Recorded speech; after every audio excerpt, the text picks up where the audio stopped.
Hello, ladies and gentlemen. Welcome to On Point. Happy Father's Day to you all the great fathers out there, all the great men out there raising children of their own, raising other people's children. We want to say happy Father's Day to you. It is not an easy job to be a father or to rear somebody else's child. So today is a special day set aside for you. We want to be grateful. And on behalf of all the young folks and of children, I want to say happy Father's Day to you. I want to say happy Father's Day to my own father or my own older brother that served as a father to me, Mr. John Z.B. Gayman in Liberia, to my stepfather or my adopted father, Mr. Leschlager in Naples, Florida, and to everybody else who is serving today as a father. I want to say thank you. And there are some mothers out there who are doing dual roles. They are serving as mother and father at the same time. We also say congratulations and happy Father's Day to you. We have a special show for you today. I want to also acknowledge that my partner, Mr. George Tulay, is being treated to a beautiful dinner this evening by his wife and his children. And he will not be here in person, but he will be here in spirit, and he will be tuned in. So we will be talking about issues affecting us in Liberia, particularly the $15,000 to $30,000 Saga in Liberia. It's a conundrum. And for those who are in our audience, you know that I am an unabashed, unapologetic citizen. I have to make that disclaimer. We have been accused of being corrupt from the opposition. And in the last election, the case was made that we needed to change the direction of the country. The opposition, CPP, made the case all over Liberia that there was a need for change. In fact, so much so that the leader of that change, that supposedly change, called himself the light. He said, I am going into the Senate. If you send me into the legislature, I am going to be the light. I am going to stop this nonsense. They are spineless. Men and women in the Senate, they are greedy, they are gullible, and I'm going there to make a major difference. Told them. He said $15,000, me as a poor man, he said $15,000 is enough for me. Anything outside of $15,000, I'm going to give back to the government and to the poor. $15,000 in salary in a poor country where the economy is in the toilet. It's a sin. It's a crime against humanity. A dime of the money beyond $15,000, I will not take, I will reject. He said that they are driving big cars. They are driving in luxury while the poor suffer. What did the Liberian people do? They gave Mr. Darrell Dillon the mantle to take the lead and bomb rush the Senate and the legislature. Stick to the $5,000, he said. That's all it takes. He said $5,000, multiply that by 12, it is 60,000 US dollars in Liberia, and that's too much money for me. That was the light, the so-called light. Mr. Dillon took the lead, went all over the country campaigning. And from my count, the CPP won by the landslide across the breadth and length of the country. The last I checked, I may be wrong, but out of the 30 senators in Liberia, the CPP has 14 all by themselves. The CDC government has 4. So, to the average person, to a rational being, You don't have to be a lawyer. You don't have to be a doctor. You don't have to be a scientist to know that if one political party has 15, 14, let's say half of the Senate, most people thought that change was on the way and change we were going to get. So today we are going to discuss the $15,000 Saga. We are going to discuss what it takes to run the Senate. We are going to discuss who sits on which committee. If the CDC running all the committees with the 4 senators they have, some say maximum 6. How can 6 people serve on every committee in the Senate? As far as we are concerned, the opposition has no voice. We are going to look at the different subcommittees. Why did the opposition allow budgetary items to be plugged into the budget outside of the system? The opposition, how could they allow budgetary items that belong in the legislative body to be given to individual senators? How is that possible? We are also going to be looking at the new document that was just signed, or contract of MOU that was just signed by the Liberian government for $157 million to construct roads in the southeastern corridor. Some people are asking at this point in time, should we only do roads $157 million while we have other pressing issues? Are the roads that important to the Southeast? Or should we take the $157 million to buy medication for hospitals, to pay tuition, all of that nature? We are also going to be looking at why Darius Dillon bowed to the pressure of the people, and in so doing, pledged to give $7,500 of the money that we are calling stolen money back to the folks. And then what happened to the other 50% of the money? Mr. Dillon said $5,000 was his limit. He did go online and tell the Liberian people that under no circumstance will he give the money back. He is going to keep his money. And since Mr. Dillon has been the lead person in that, we are also seeing the representative from Bond County. She is saying she's not giving back a dime of the money because the money was legally appropriated, and that is beyond the corruption that she spoke about. We are also going to be talking about the Honorable Kiazulu. Honorable Kiazulu said Dillon should not only talk about the $15,000, but there were additional $20,000 that were disbursed 3 months ago that no one talked about. $20,000 that was disbursed 3 months ago. This is according to Mr. Kiazulu. $20,000.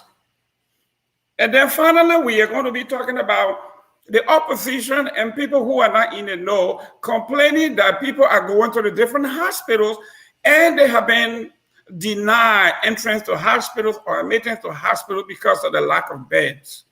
So for those of you who are in the know, those of you who are in healthcare, don't hospitals have limits? Don't they have capacities? For instance, in Grand Bassa County, we just heard the president promised that they were going to build a 150-room or a 100-room capacity, bed capacity hospital in Bassa. There's a reason why they say 100-bedroom capacity hospital. That means when 100 people get admitted into the hospital, there will be no more beds. If you're 110 person that show up, you will be denied because there's no room to admit you. Same thing in the United States here. If you go to the different emergency rooms, they are overflowing with people in the hallway, in other cubicles, because there are no beds. So this is not unique to Liberia. So let's get to the point. Let's get to the $30,000. And I want you to share the show as much as you can. We want you to be interactive. You can leave your comment. You can call. You can debunk some of the things that I'm saying. If you are right, if you are sure your numbers add up, you can debunk some of the things that we are saying. This is basically non-partisan. This is factual. We are going to give you numbers. So let's look at the $15,000 saga from the opposition and Mr. Darius Dillon. Mr. Dillon came on and he said $15,000 that were given to him. In fact, it was not legal. It was not illegal because it was appropriated. And the question is, if you took something that don't belong to you, whether you took it at night or you took it in broad daylight, it is still considered theft. And this goes to all the legislators in Liberia, whether you are sedition, whether you're from the CPP, or wherever you come from. It is wrong. It is morally wrong. And theft by any other name is theft. And my fellows in the CDC should be ashamed of themselves that in the midst of abject poverty, and now we see the resurgence of the coronavirus, and we are passing out. And this is why we just know about $15,000 a piece. From what I understand, it's close to 101.5 million US dollars going to legislators, people who are on our payroll, being paid for representing us. And then in that budget, they have the mitigating gauze to put in extra $15,000 for something called legislative engagement. And in that same budget, there is another additional $10,000 from what I was told that goes to constituent engagement. How in the world are you being paid to go to work and then you get paid for going to work? We agree. The opposition said this government is corrupt. We agree that when we were in opposition, we said the Ellen government was corrupt. And obviously, Ellen government was corrupt. There's no argument about that. Money floating into this government is a pale compared to what happened or what flowed in the Ellen government. And we campaigned that they were corrupt. And then CDC came in and saw the grease. And they started licking their fingers. In fact, someone told me that they didn't even lick their finger. They licked from somewhere else all the way to their fingers. The problem with that is whenever you lick too low from all the way down here, by the time you get here, you get caught. And that's what happened to Darius Dillon. He went in there to just lick. Instead, he started licking from all the way here. Darius Dillon considered himself the light. And we warn you, the Liberian people, that Darius Dillon was one of the most dishonest people that will ever walk the face of Liberia. Because of your hate for George Weah, President Weah, and the CDC government, you didn't care to do your background search. You said we are sending the light. Now, when 15,000, 30,000, $1.5 million shows up, the light bulb blew up. We have always told you that light and darkness cannot coexist. But in the scientific research, this is the first time that darkness took over light. It never happened anywhere before. It has never happened. Darkness and light usually do not coexist because the light will always outshine darkness. This is the first time. You can talk to any physicist. You can talk to any astrophysicist, they will tell you. Light usually outshines darkness. This is the first time that darkness has overtaken the light. Darius Dillon used to be the light, or he claimed to have been the light. And he was coming into the Liberian Senate. And he said, when the light shows up, the cockroaches, the spineless, the corruption will run.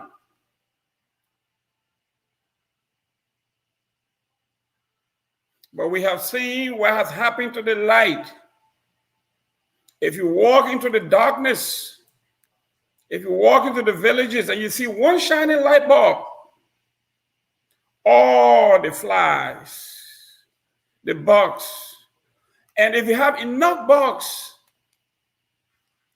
to attach themselves onto that light bulb, sooner or later the light is going to be dim. It looks like that's what's happened to Darius Dillon if he were true to the light. The fact is, it takes a while for darkness or for the bugs to overshadow the light. But this one, he got submerged. Instead of the light, he became part of the darkness. So let's go to the opposition here. If the CDC and the partners are so corrupt, who serve on these subcommittees? Because the budgetary process, from what I understand, goes into different subcommittees that these opposition and the homeboys, they all serve on, and they come out and present their finished product, and then it is embraced by everybody after they have all looked over the line items. So how did this slip by the opposition, all 14 of them? We'll come back to that. One that is even more disturbing is the senator from my own hometown, Senator Nyobli Kanga Lawrence. Not only she's the senator for Grand Bassa County, but she is the chairperson of the opposition Liberty Party, and she herself took her own $15,000 to $30,000. This is the chair of a political party, an opposition political party that called herself or called itself the government in waiting. They are asking the Liberian people to dislodge Dr. George Weah because the CDC government is corrupt and that they are the purists. The Puritans are coming to town. We had Nyobli Kanga, we have the light. We are coming to town to correct the ills of this society. And in our government, on our team, we have some of the purists in Liberia, Liberia best and brightest. And on base one is Musa Bility, the purists, the cleanest in the opposition party, the government in waiting. Musa Bility, Nyobli Kanga. And then you have Darius Dillon, and you go to Lofa County, you see someone by the name of Brandon Samakai. Boy, what a team. What a team. Liberia is headed for a glorious time. Dr. George Weah and his government are corrupt, and these new breed of politicians, never been into politics before, have no clue how corruption works, and they are coming, and that team is being headed by Nyobli Kanga and Darius Dillon. We're coming back to that. Now let's go to the $157 million that was just signed by the Liberian government for the road to the southeast. Those of us who have families in the southeast, we have been complaining for years, for centuries, that we have been neglected. The southeast have been totally disrespected and dissected from the mainland for over 200 years. Remember the Declaration of Independence, the Declaration of Independence was signed, we said, in 1847. But the Providence Baptist Church just celebrated a 200th bicentennial this year. That tells you that the country was there prior to our independence. So let's say for 200 years, the Southeast have not been part of this particular nation called Liberia.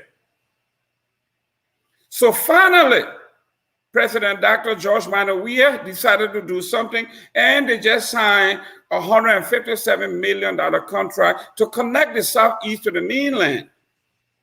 Is that a good thing for those of us who have been advocating to connect the Southeast?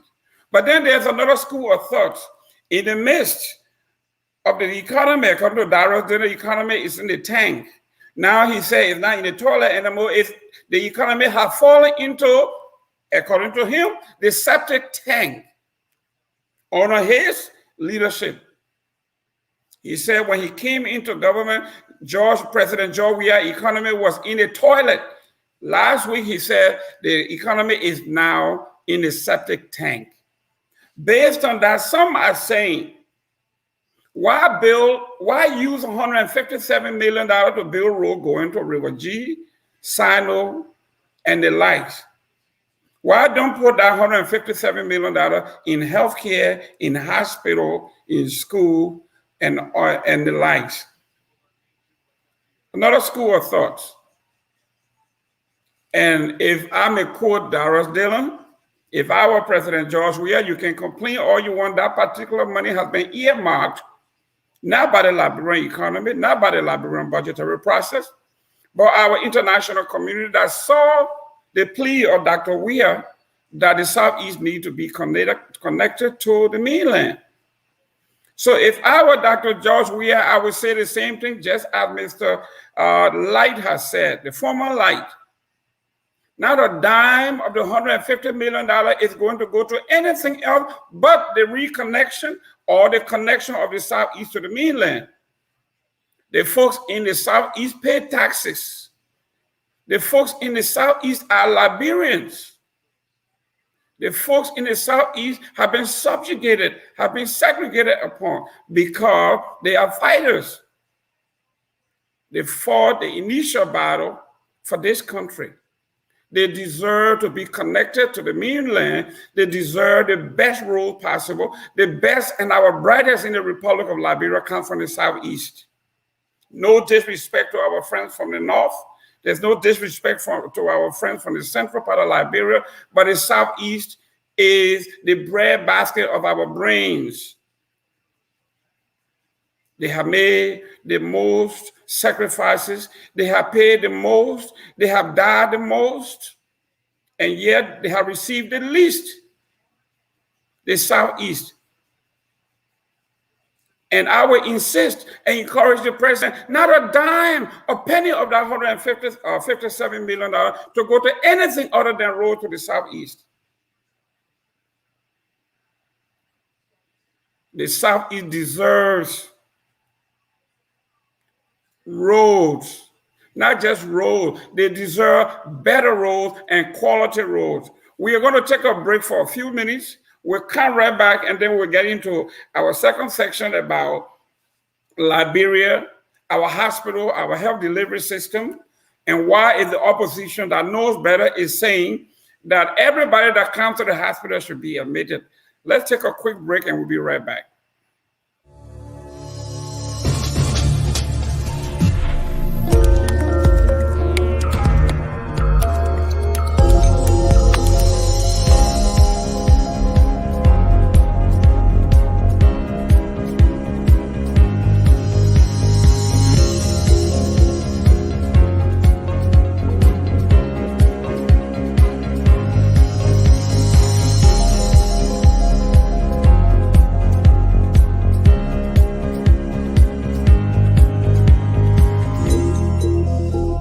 At Focus on Liberia, we discuss everything Liberia, from education to politics, arts and culture, entertainment, agriculture, history, religion, family, and technology. Focus on Liberia uncovers and showcases the best of Liberia and shows the world the truth about Liberia. We educate, elevate, and promote all things Liberia. We conduct interviews, panel discussions, debates, and more. Tune in to Focus on Liberia on Facebook and YouTube and be a part of the stories that make up the news. This is Focus on Liberia, and I am Dennis Jah. Thank you very much to our host and to the two brilliant folks that run this program, Mr. Dennis Jah and our younger brother, Anthony C. Happy Father's Day to you all, and congratulations on doing such a great job. Sooner or later, by God's help, this particular program will be syndicated in Grand Bassa County, where our folks in Bassa can listen to our live 8 p.m. in Bassa if all goes well. We have a little housekeeping here. Even though I'm a citizen, but I also have to be objective here at times to give light, the real light, to folks who love their country as much as I do, but do it in other ways. And such person is a young man, very brilliant young man in Liberia by the name of Eric Johnson. Eric Johnson is a young man who believes in free speech, and he does it through his music. He criticizes the president, and he makes fun of the president, not in a disrespectful way, but this is how he expresses himself. And his music is excellent. Even me, not as an opposition, but as a supporter of the government, you have to like the young man's music. He's going to be here tomorrow. He's going to be interviewed by the harshest interviewer here in my book, Mr. Anthony C. and Mr. Dennis Jah. Both of them will be here. I think Mr. Sia is going to be doing the interview tomorrow, and you're going to hear from this young man. And one of the things that this station has done is that they go into the community and they profile successful young generational change folks. And this young man is one. Watch out for this kid they call Eric Johnson. I'm sorry if I call him a kid because compared to me, he's a baby, but he's actually gifted. And I think you should listen tomorrow. It is 12 p.m. here, and it's 4 p.m. in Liberia, and you're going to love it.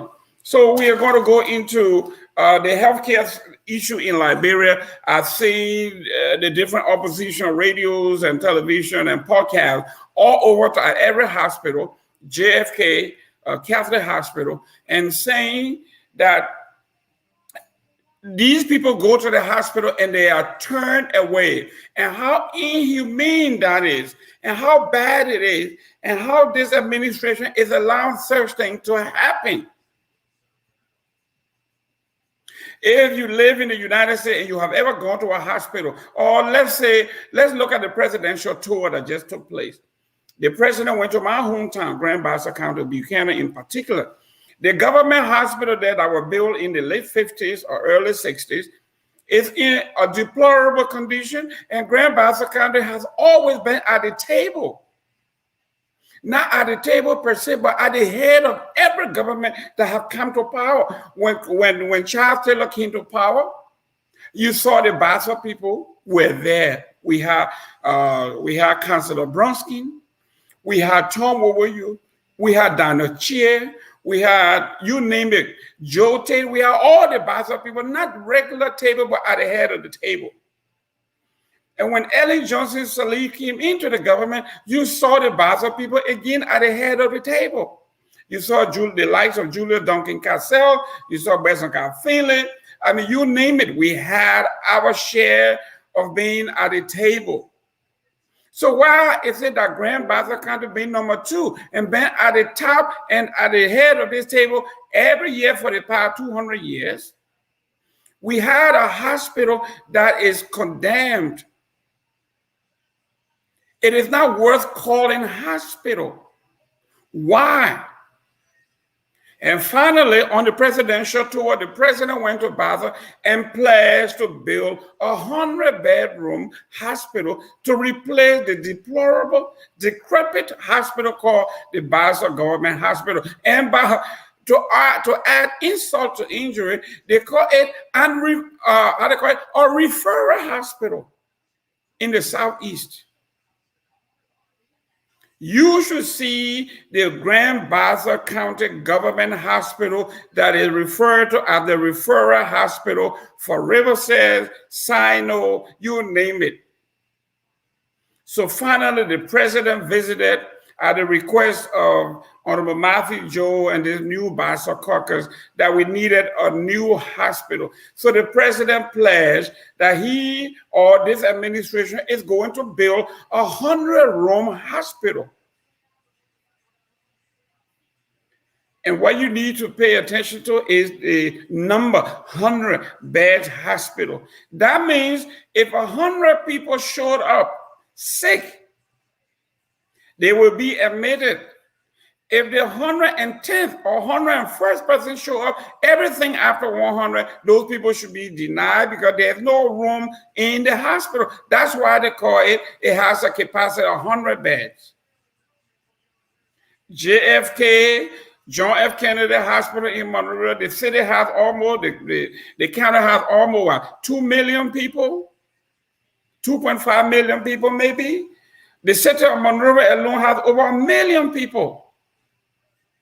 If JFK has 200 beds and 500 people show up, obviously 300 people will be turned back because the government hospital just does not have that capacity. It does not mean the Ellen Johnson government did it. It doesn't mean J.J. Robert did it. It sure doesn't mean that President George Weah is turning everybody that goes to the hospital away. No, the government hospital has capacity. If you are in the United States, if you're in Georgia, you're in Florida where we are, or you go to Brooklyn, you go to the famous hospital in Brooklyn there, you will find on a given day 200-300, maybe 50, 60 people in the hallway waiting for the availability of bed. That hospital in Brooklyn is called Kings County Hospital. I used to visit that facility. Every hospital has a limit. They have capacity. So if you go to JFK and you see people sitting out, you can sit all you want. When there's no bed out there, there will be no bed. You don't need to sit there. It is a national issue. It has nothing to do with the president. It's a national issue. The government hospital, JFK, was built with some capacity. When they reach their maximum capacity, there's no way that they will allow you to go into the hospital. If you went over to the Catholic hospital and the Catholic hospital has reached its capacity, the same thing is going to happen to you. I understand we all want to go to the JFK because it is virtually free and it's government institution. And this brings us into a conversation that we were having on social media about public health and preventative health. Those of us who know a little better about what these things can do to you, we are talking about preventative health. That means we have to watch what we eat. We have, if you're in Liberia, walk a little more, run, do exercise, eat more country rice, eat more banana, eat most of the things that you grow. And let us stop eating food from the can, processed food. And the quality of rice that we eat in Liberia is so terrible that it is strictly going into your bloodstream as sugar. So we have diabetes, we have high blood pressure, we have all kinds of issues, and we blame it on witchcraft, bad luck, somebody poison you.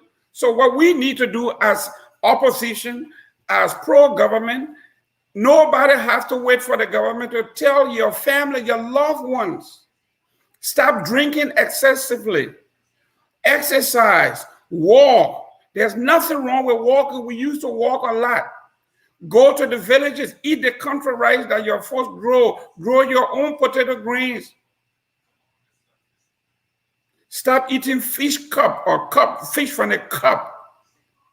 Canned food. So we are talking about health care.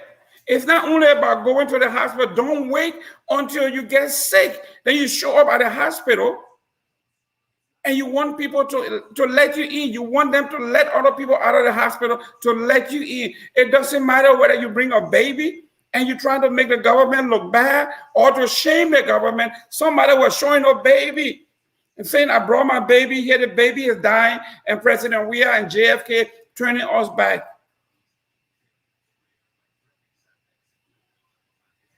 I'm getting text here that most of the folks are getting sick from malaria. And I got this text that says, even when they gave the malaria, the nets, people in Liberia, they were disassembled the net. Some say they cut the net into pieces and they use it as a washcloth. Some people resell it. Some people use it as fishing net. This is a net that we're giving you to save your life from mosquitoes. We're supposed to prevent malaria. But then you take the net that was given to you to be put over your bed so mosquito can't bite you. You take the net and you do something else with it. And then when you get sick with, 2.1 malaria or 2-point malaria, you get sick and you go to the hospital. You want President Weah to come to your aid. This is public health. We have to discuss it in-house. We have to discuss it among ourselves, our families. You sit there and you have rice from the farm and you don't want to eat it because it is called country rice. You're waiting for the low animal grade rice that they bring in and you eat it. And you get diabetes in your leg, you get sore on your legs, and the sore can't heal, and you wonder what's going on, and you say somebody with you. So we are talking about public health. Public health starts with yourself. In a country where we have issues with medication, we don't have enough medication, where we all are concentrated in the city, and the city is overwhelmed with filth. No matter how much they remove the garbage, there are so many people living in cramped communities that they just cannot keep up with the filth. And then add the rainy season onto that. And you sit there, you don't clean around where you are.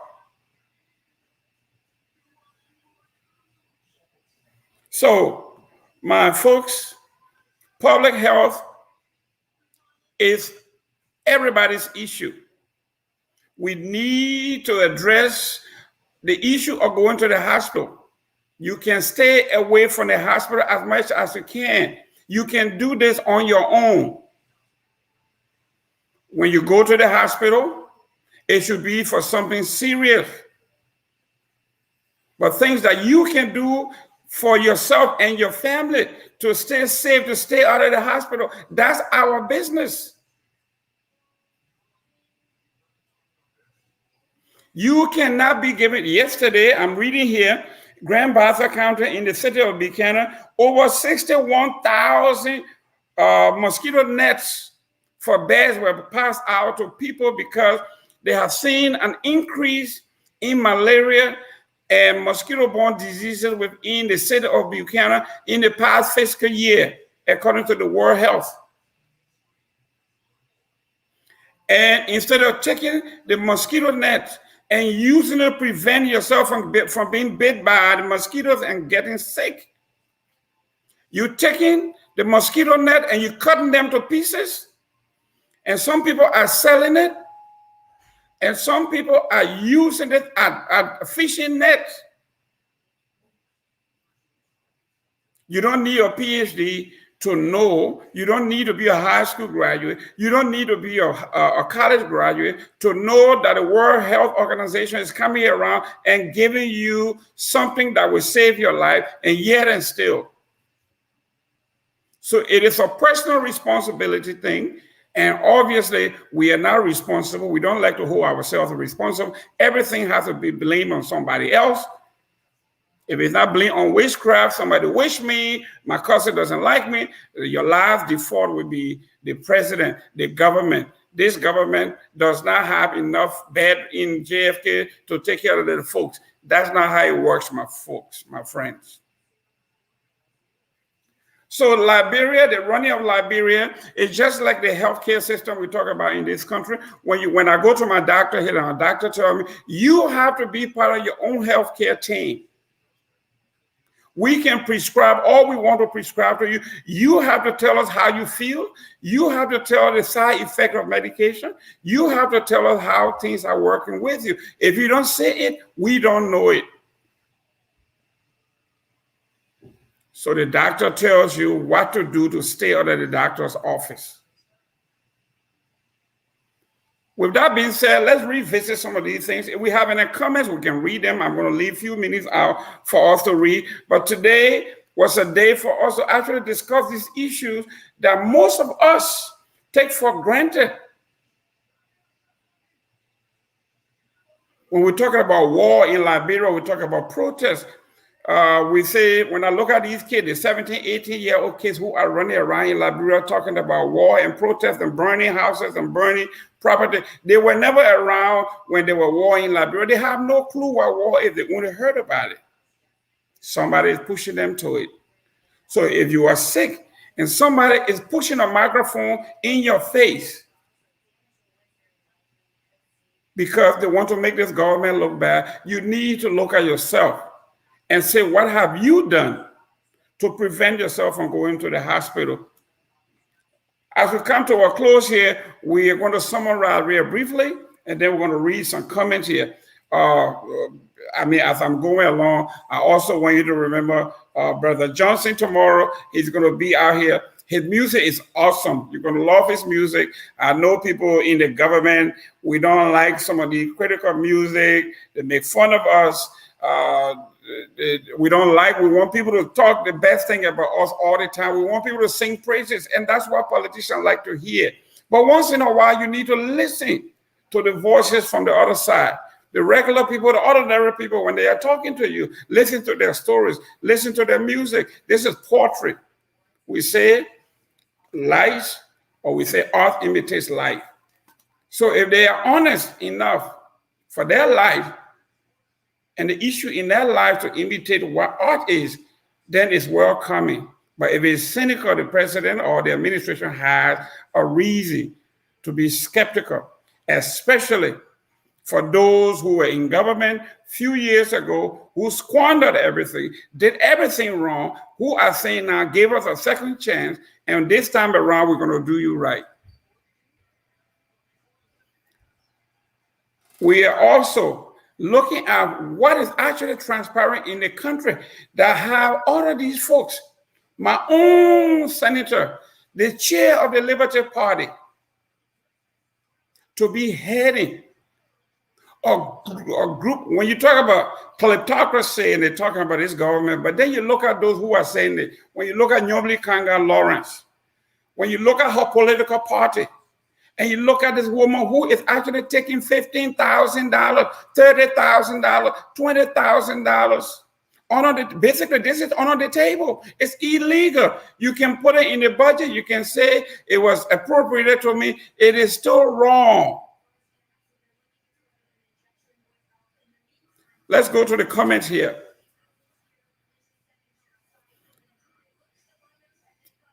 Let's begin to read some of the comments. We have Lucine Vanny here. We tell our people about the lies from the opposition. People like Dylan is a criminal, and other among them. I mean, that's what she meant to say. Cecilia looking, wow, $45,000 plus their salary. Yes, my sister, it's not even $45,000. They are talking about the tune of $277,000. Frestino Jr., is Dylan the only person that collects the money in question? No, not at all. Not at all. Dylan is not the only person. You heard me say this. It's to order them. The reason that Dylan is getting the brunt of this, if Dylan went under the guise of, when I go there, we're going to stop all this. In fact, I'm only going to take $5,000. And then he turns around and say, I'm going to keep the $15,000 because it was done legally. It was in the public. So basically he's saying, I am stealing, I'm doing, the other guys were doing robbery at night. I'm doing broad day robbery, but I'm better than them. No, robbery is robbery. Let's go to the next comment. Martin Brown. I am so tired of hearing about this one-day issue. The entire legislature are part of this corruption. We need to be holistic. And instead of selective, almost 2 weeks now, Dilla has been the spotlight. Yes, Mr. Brown, I like the comment that you, in fact, I like the word you use, spotlight. Spotlight. Mr. Brown, again, it has almost been 4 years. The CDC government has been running the affairs of the country before Dillon came in. Did you hear any money issue at the Senate? You are one of those that are encouraging corruption, Mr. Gayman, within the CDC. When last have you talked about corruption at the Senate and called the CDC legislative caucus to book? Oh, my friend, Colonel Ed Remy Gray, 1822 it was. So next year makes it 200 years. However, most of the Southeast was not part of the 1822 concept. I understand what you are saying, but these guys from the Southeast, we have to hail them as heroes. They have been fighters. And through the cooperation and the liaison of the Catholic Church, they were highly educated. So let's look at Tobasi.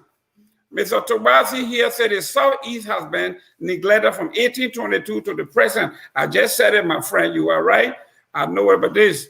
Gertrude Wilson. Yes, we do pay taxes. You have just said it, my dear. You can say that again and again. That's correct. The Southeast, you've been robbed. Mr. Brown, today, Mr. Gayman is on the show to preach CDC. It is sad that your analysis on the show will not be critical because you are part of the praise team in the diaspora. What will we get from you today? Mr. Brown, I've been very honest here and I've been very upfront that they are all crooks based on what we saw in this budget. If they all colluded to do this, they are all crooks. It doesn't matter. We have Mr. Yankun here. So true, Mr. Batman. The Southeast has immensely contributed to the well-being of the country by providing intelligent people, but no one seems to recognize our nationalistic action. He meant to say, Mr. Gayman. Mr. Yankun, you are very right. You guys have been at the forefront of the national fight, and I have to hail you guys for that. Mr. Brown again, Mr. Gayman, who told you that JFK is free? I hope you can send a family member there to see whether it is free. Mr. Brown, I know very well that nothing is free in Liberia. My brother just went to the JFK, and actually in the back of JFK there is a beautiful clinic there for prostate. And one visit was $450 US. If you can't afford it, you're basically going to die. So I understand it is not free. But the basic necessity in the healthcare system over there is basically almost free unless you want something special. Kaker, was it right for the Ministry of Health to refuse the money given to them by Darius Dillon? Oh, yes, Dennis, you are right. Yes, the health minister knew that Mr. Dillon was playing politics, and she is smart enough. You know, I know the health minister personally. She is brilliant, brilliant. I grew up with her in Newark, New Jersey. Her sister, Mieta Stella Herring, and I, we are still good friends here. She knew exactly the shenanigans. She knew the trick that Darius Dillon was playing, and she was not buying it, and I believe her. If Darius Dillon want to do well by our people, let him claim, he should make sure that every dime that has to do with personal project goes back into the national budget and be sent over to Liz. And the project be identified and let Liz go ahead and build the library he's talking about. Mr. Yankun again, Mr. Martin, William Brown, Mr. Gayman is on point. You are one of those who usually soliciting for the detractors in our society, whatever that means. Tanu Gibson, good job on that coastal highway loan, although I didn't hear the details. Mr. Gibson, there is no loan for coastal highway. It's a myth. We all heard about it, but it was never true. Praise Abalo. Why you think the people are selling the mosquito nets? Well, it is ignorance and greed, my brother.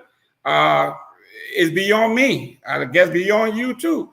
That somebody's going to give you something to save your life and you sell it to somebody else. So that means that person's life is more important than yours.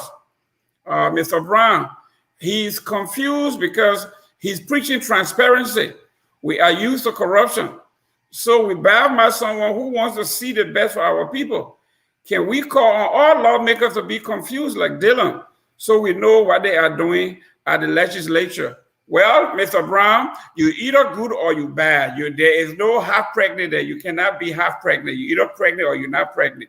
So if you are going there to shine a light to make sure when you are part of the budgetary process, when that thing is being in the budget, I have been part of many budget processes. If someone is putting something in the budget that is illegal, you block it. You take it out.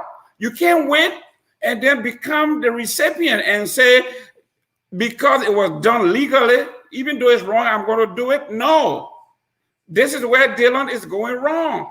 If you know you want to do the right thing, someone is saying the car is a $50,000 car, but we're going to appropriate $100,000 for that car. You know it's wrong. You will say, no, this car, everybody knows it's $50,000. We are not going to charge the Liberian people $100,000 for the car. That's not how it works. If you are going to be honest, you are honest throughout. You cannot be half honest. And this is where Dylan comes. When he said that $50,000 car was too much for a legislator, he was not going to do it. The first lie he told was the car he was driving was car that was paid for, that were willed to him from Geraldine Cherie's office. And we all know that to be lie because every car purchased by the Liberian government is purchased specifically in the name of a lawmaker. It doesn't go to anybody else. Your name is on the title below. It's your personal property. So my friends, my brothers and sisters, we have come to the end of our show. We love what you do. Thank you for your comments. Thank you for being part of what we do here. Focus on Liberia. We are very, very grateful to you. And we are grateful to my co-host and his family, his darling wife and his son for taking him off for dinner, for being a great father. I think it's well deserving. And we look forward to seeing you next Sunday. But don't forget, tomorrow, Mr. Johnson is going to be out here. Eric Johnson is going to be out here with some of the most critical political music that you're going to like. I think you're going to love it like I have. Please tune in tomorrow noon and 4 p.m. in Liberia to see this young man, brilliant young man. He's a rising star. You're going to love him. Until then, we say goodbye and say thank you. Listen to our song. We are all Liberian, irrespective of our political parties. We love you and may God bless you. We are Liberian.